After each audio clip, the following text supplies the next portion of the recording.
Assalamualaikum warahmatullahi wabarakatuh. Perkenalkan, Bapak saya Kiyat Munarfaul Adli dari kelas PBA 4B ingin menerangkan materi yang keenam, yaitu pendekatan saintifik dalam pembelajaran bahasa Arab.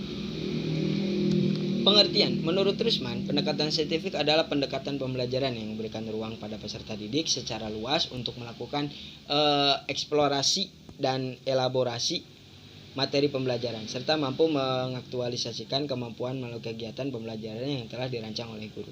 Menurut Fadilah, pendekatan saintifik adalah yang digunakan dalam pembelajaran melalui proses ilmiah. Langkah-langkah pendekatan saintifik yaitu mengamati.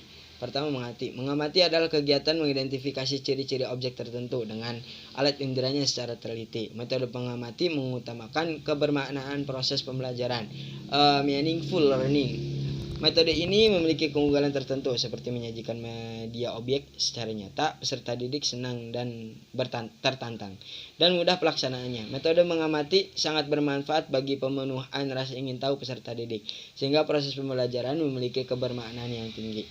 Kegiatan mengamati dalam pembelajaran dilakukan dengan membaca, mendengar, menyimak, melihat tanpa atau dengan alat, mencium, dan meraba. Yang kedua itu menanya. Kegiatan menanya dalam pembelajaran dilakukan dengan mengajukan pertanyaan tentang informasi yang tidak dipahami dari apa yang diamati, atau pertanyaan untuk mendapatkan informasi tambahan tentang apa yang diamati, dimulai dari pertanyaan faktual sampai ke pertanyaan yang bersifat hipotetik. Guru yang efektif mampu menginspirasi peserta didik untuk meningkatkan dan mengembangkan ranah sikap, keterampilan, dan pengetahuannya. Pada saat guru bertanya, pada saat itu pula dia membimbing atau memandu peserta didiknya belajar dengan baik. Ketika guru menjawab pertanyaan peserta didiknya, ketika itu pula dia mendorong asuhannya itu untuk menjadi penyimak dan pembelajar yang baik. Mengumpulkan informasi. Untuk memperoleh hasil belajar nyata atau otentik, peserta didik harus mencoba atau melakukan percobaan, terutama untuk materi atau substansi yang sesuai. Dengan mengamati dalam pembelajaran dilakukan dengan melakukan eksperimen, membaca sumber lain selain buku teks, mengamati objek atau kejadian atau aktivitas, dan wawancara dengan narasumber.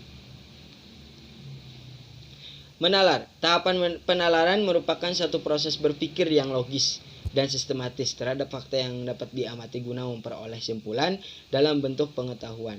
Kegiatan yang dapat dilakukan diantaranya adalah mengolah informasi yang telah terkumpul, menganalisis data dengan membuat kategorisasi atau pengelompokan, menghubungkan fenomena atau informasi ke dalam suatu pola, dan membuat kesimpulan. Guru dapat mengarahkan peserta didik dalam melakukan diskusi terkait topik yang dibahas. Lebih lanjut, guru dapat melakukan penilaian pada tahap ini berupa proses mengembangkan interpretasi, argumentasi, serta kesimpulan terkait informasi dari dua fakta atau konsep. Menganalisis data. Kemampuan menganalisis data adalah kemampuan mengkaji data yang telah dihasilkan. Kemampuan menyimpulkan merupakan kemampuan membuat intisari atau atas seluruh proses kegiatan yang telah dilakukan.